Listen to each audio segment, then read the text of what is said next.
So hello guys, welcome back in my another video of class 8। आज का हमारा topic है हनी ड्यू का फर्स्ट चैप्टर, जो कि है the best Christmas present in the world. तो पहले हम इसकी समरी जान लेते हैं।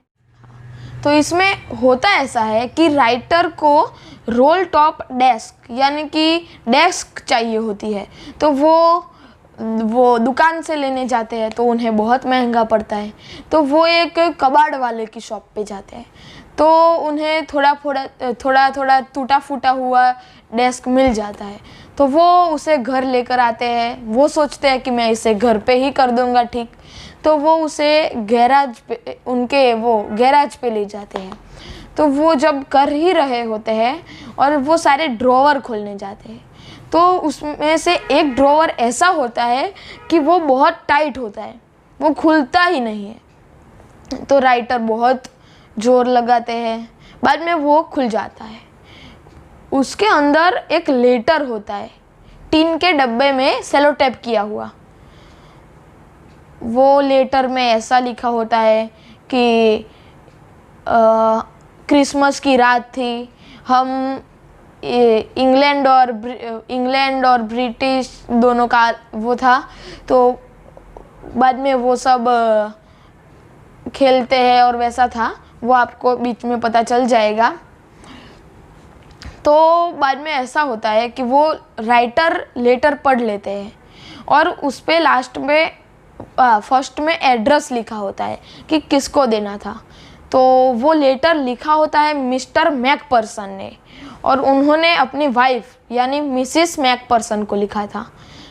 कब? हमारे वर्ल्ड वॉर के, देखिए, हाँ, उन्होंने लिखा था डियरेस्ट कॉनी, उन्होंने लिखा था। कॉनी यानी कि उनकी वाइफ। उन्होंने ये वर्ल्ड वॉर के अगली रात को लिखा था। तो उन्होंने लिखा था कि हम यहाँ अच्छे हैं। बाद में वो राइटर वो लेटर पढ़ के वो मिसिस मैकपर्सन के घर जाते हैं। तो मिसिस मैकपर्सन वहाँ घर पे होती नहीं है। तो वो उनके नेबर्स को पूछते हैं कि इनको क्या हुआ। वो घर जला हुआ होता है। तो वो उनके नेबर को पूछते हैं, तो वो उनके नेबर कहते हैं कि मिसिस मैकपर्सन के घर आग लगी थी। तो वो पूछते हैं क्यों। तो उनकी नेबर ने कहा कि वो लाइट कम यूज़ करती थी। उनको लगता था कि लाइट बहुत एक्सपेंसिव यानी बहुत कॉस्टली है, बहुत ज़्यादा दाम है उसके। तो उन्होंने वो कैंडल और वो सब यूज़ करती थी। तो एक दिन उनके घर पे आग लग गई। तो फिर उन्होंने पूछा कि अभी मिसिस मैकपर्सन कहाँ है।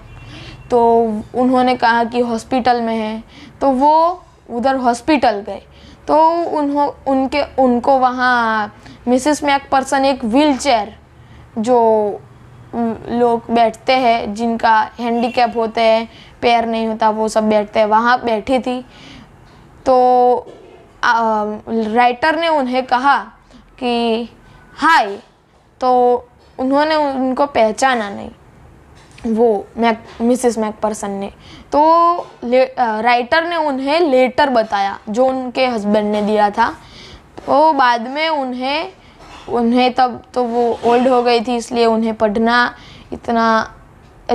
पढ़ना तो आता था लेकिन अच्छे से दिखाई नहीं देता था। तो राइटर ने उन्हें पढ़ के सुनाया।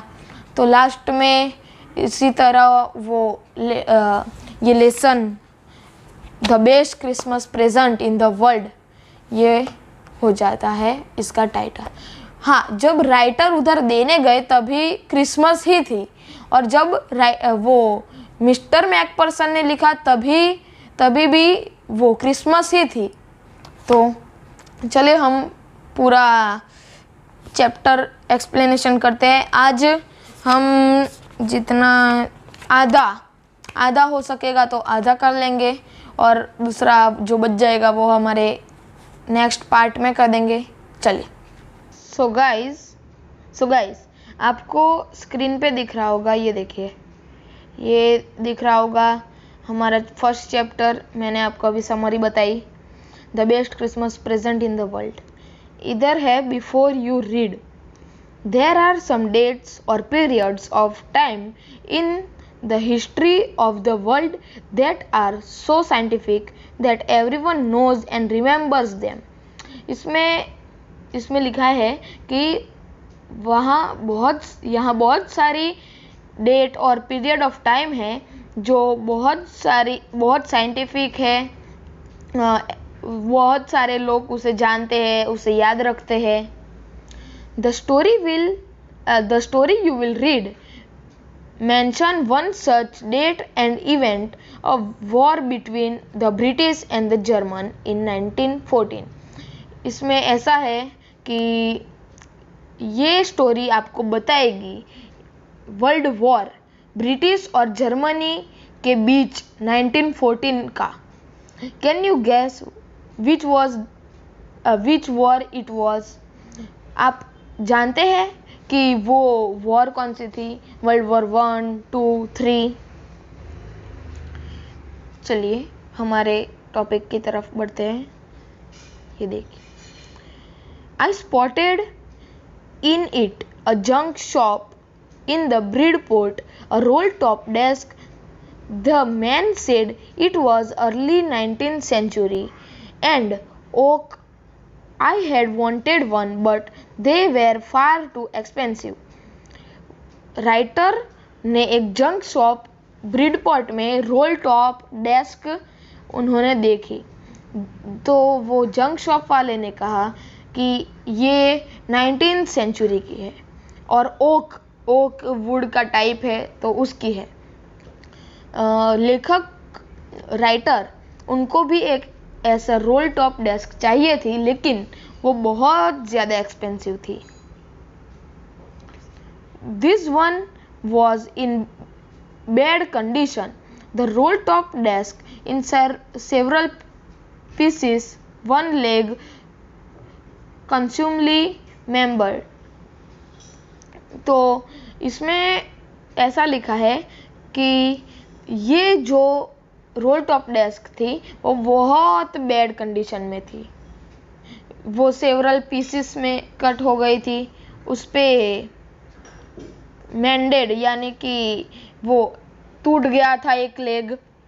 बाद में scorch marks all down one side, scorch marks यानी कि वो स्क्रैच किया होता है वो। It was going for very little money, ये बहुत कम मनी में थी। I thought I could restore it, लेखक ने सोचा कि वो इसे दोबारा से ठीक कर देंगे। It would be a risk, a challenge, but I had to have it. ये एक रिस्क था, चैलेंज था, लेकिन उनको ये लेना था। I paid the man and brought it back to my workroom at the back of the garage। उन्होंने वहाँ से वो खरीद लिया और वो अपने गैरेज के बैक टू माई वर्करूम, उन्होंने अपने वर्करूम के पीछे यानी कि उनके garage. I begin work on it on Christmas eve, उन्होंने वर्क क्रिसमस इवनिंग, ईव यानी इवनिंग, ये उसका शॉर्ट फॉर्म है EVE। I removed the roll top completely and pulled out the drawers, उन्होंने वो रोल टॉप कंप्लीटली हटा दिया और ड्रॉवर्स खींचे। The vendor had lifted almost everywhere, वो हमारे यहाँ वो सनमाइका वो होता है, वो टेबल पर लगा हुआ था, वो सब तरफ से वो ऊपर उठ गया था। इट, दूसरा page.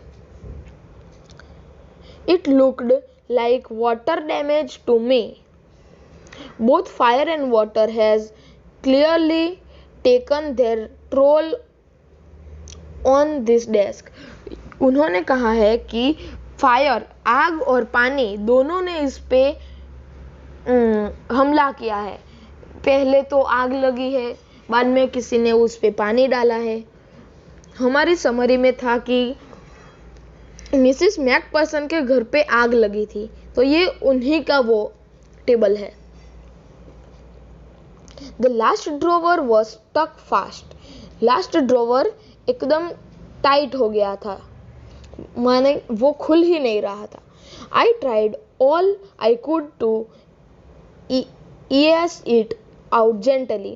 In the end, I used brute force. I stuck it sharply with the side of my fist, and the drawer flew open to reveal a shallow space underneath a secret drawer. वो drawer खुल नहीं रहा था, तो writer ने एकदम बहुत ज़्यादा फोर्स लगाकर लास्ट में वो ड्रॉवर ओपन हो गया और अंदर एक सीक्रेट यानी कि वो लेटर था। There was something in there. I reached in and took out a small black tin box. वहाँ एक स्मॉल ब्लैक टिन बॉक्स था, सेलो टेप्ड यानी ऊपर से सेलो टेप किया हुआ। It was a piece of lined note paper and written it in shaky handwriting. उस पे सेलो टेप किया हुआ एक लाइन वाला पेपर था। शेकी हैंडराइटिंग यानी कि हाथ कांपते हैं तब लिखा हो वैसा। Jim's last letter received January 25, 1915 to be buried with me when the time comes. उसमें लिखा था कि Jim's last letter received to be buried with me when the time comes. I knew as I did it that was wrong of me to open the box, but curiously got the better of my scrupes. It usually does. वो writer कहते हैं कि मुझे ये करना तो नहीं चाहिए, लेकिन मुझे ऐसी फीलिंग हो रही है कि मैं इसे खोल दूँ। वो क्यूरियस हो रहे थे। तो inside the box there was an envelope. वो बॉक्स के अंदर एक एनवलप था। द एड्रेस रीड, राइटर ने एड्रेस रीड किया। Mrs Jim McPherson, 12 Copper Beeches, Bridport, Dorset. I took out the letter and unfolded it. Writer ने वो letter वो एड्रेस पढ़ के वो लेटर को अनफोल्ड किया। It was written in pencil and dated at the top. वो पेंसिल से लिखा था और उस पर डेट लिखी थी December 26, 1914। हमारा ये फर्स्ट पार्ट कंप्लीट हुआ। इसका कॉम्प्रिहेंशन चेक कर देते हैं। What did the author find in a junk shop? The author find a damaged roll-top desk at the junk shop. Writer को एक टूटी फूटी रोल टॉप डेस्क मिली जंक शॉप पे। What did he find in a secret drawer? Who do you think had put it in there? इसमें ऐसा है कि What did he find in the secret drawer? उन्होंने सीक्रेट ड्रॉवर में क्या ढूंढा? तो he find a letter in the secret drawer. Who do you think had put it there? आपको क्या लगता है कि किसने वहाँ उसे रखा होगा? तो आपने समरी अगर देखी फर्स्ट तो आपको पता चलेगा कि उनके घर पे आग लगी थी तो उन्होंने रखा होगा, क्योंकि ये वो टेबल पे भी आग और पानी का वो होता। तो part 2, dearest Connie, I write to you in a much happier frame of mind because something wonderful has just happened that I must tell